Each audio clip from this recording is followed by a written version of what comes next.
അതെ, ഞാൻ ഈ കടന്നു പോകുന്നത് നമ്മുടെ എല്ലാവരുടെയും പ്രിയങ്കരിയായ നേഴ്സറി ടീച്ചറായ റംല ടീച്ചറിൻ്റെ അടുത്തോട്ടാണ് കേട്ടോ. ടീച്ചറെ, എത്ര വർഷമായി ടീച്ചർ ഇവിടെ?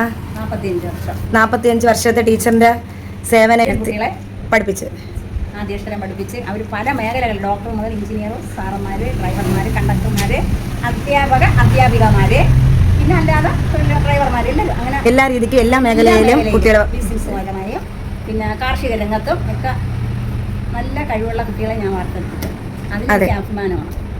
ഒരു സംതൃപ്തിയാണ്. എന്തുകൊണ്ട് എന്ന് വെച്ചാൽ എവിടെ പോയാലും എൻ്റെ കുട്ടികളാണ് ഉള്ളത്. എവിടെ ഏത് അകത്ത് പോയിരുന്നാലും ആദ്യം ടീച്ചറേന്നും പറഞ്ഞുകൊണ്ട് വരുന്ന കുട്ടികളെ കാണാം. എന്തായാലും ഇനിയും ടീച്ചറിൽ നിന്നുള്ള നല്ല സേവനങ്ങൾ എല്ലാവരും പ്രതീക്ഷിക്കുന്നുണ്ട്. അപ്പോൾ ടീച്ചറിൻ്റെ ഒരു സാമീപ്യവും കരുതലും എല്ലാം ഇനിയും ഇവിടെയും വേണം.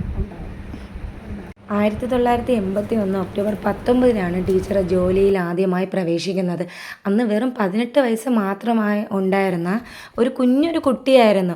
കാരണം ഇപ്പോൾ നമുക്കറിയാമല്ലോ, നമ്മളെയൊക്കെ ഒരു 18 വയസ്സ് ചിന്തിക്കാൻ പോലും ആവില്ല. അപ്പോൾ അന്ന് ടീച്ചർ തുടങ്ങിയ സേവനം 2026 ഏപ്രിൽ 30 അവസാനിക്കുമ്പോൾ 45 വർഷങ്ങളാണ് ടീച്ചർ ഈ കുട്ടികൾക്ക് വേണ്ടി ചിലവഴിച്ചത്.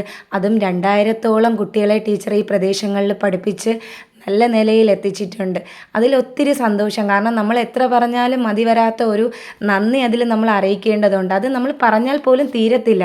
കാരണം ആ ഒരു നമുക്ക് 1-2 കുട്ടികളുള്ളപ്പോൾ തന്നെ നമുക്ക് കുഞ്ഞുങ്ങളെ ഒരു രീതിക്ക് എത്തിച്ചുകൊണ്ട് വരാനും ഭക്ഷണം കൊടുക്കാനും പഠിപ്പിക്കാനും എന്തുമാത്രം ബുദ്ധിമുട്ടാണ്. അപ്പോൾ അതൊക്കെ ആ ഒരു രീതിക്ക് കെയർ ചെയ്ത് അന്ന് 50ഓളം കുട്ടികളോടൊപ്പമാണ് ആദ്യം തുടങ്ങിയത്.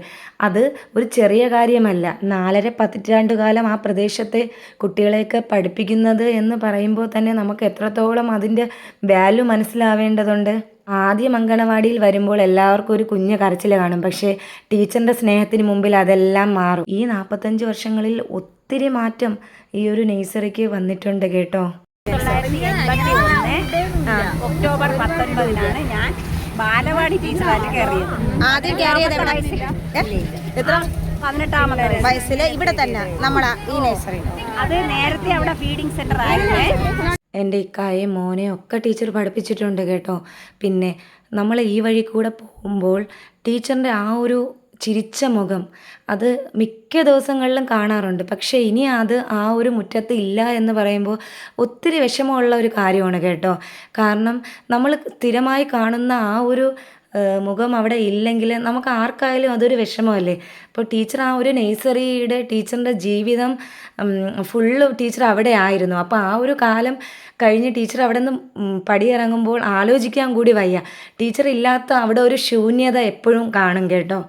നമ്മളെല്ലാവരും ഓർക്കേണ്ട ഒരു പ്രധാനപ്പെട്ട കാര്യം, ടീച്ചർ ഒരു അമ്മയായിരുന്നു, ഭാര്യയായിരുന്നു, മോളായിരുന്നു.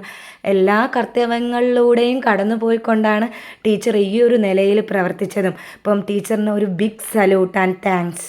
എന്നും ഞങ്ങളുടെ എല്ലാവരുടെയും പ്രാർത്ഥന ഞങ്ങളുടെ റംല ടീച്ചറിനോടൊപ്പം ഉണ്ട്. ഇനിയും തുടർന്നുള്ള എല്ലാ കാര്യങ്ങളിലും ടീച്ചർ ആക്റ്റീവോടെ പ്രവർത്തിക്കണമെന്ന് ടീച്ചറിനോട് പറയുകയാണ്. ഒരിക്കലും വീട്ടിൽ ഒതുങ്ങിക്കൂടിയിരിക്കാതെ നല്ല കാര്യങ്ങൾക്ക് വേണ്ടി ടീച്ചർ ഇനിയും സേവനങ്ങൾ ചെയ്യണം. അപ്പോൾ ഓൾ ദ വെരി ബെസ്റ്റ്. ഇനി വരുന്ന കുട്ടികളോട് എന്താണ് ടീച്ചറിന് പറയാനുള്ളത്? ഇൻ്റർവ്യൂ ടീച്ചർ പോവേയില്ലേ, അപ്പോൾ ടീച്ചറിന് കൊടുക്കാനുള്ള ഉപദേശം? എൻ്റെ ഉപദേശം എന്തെന്ന് വെച്ചാൽ, കുട്ടികൾ നല്ല രീതിയിൽ ഇതുവരെയും എങ്ങനെയാണോ അംഗൻവാടിയായിട്ട് സഹകരിച്ചിട്ടുള്ളത് അതുപോലെ ആയിരിക്കണം ഇനി മുന്നോട്ടും. രക്ഷകർത്താക്കളും അതിന് കൈയെടുക്കണം. ഓക്കെ, ശരി.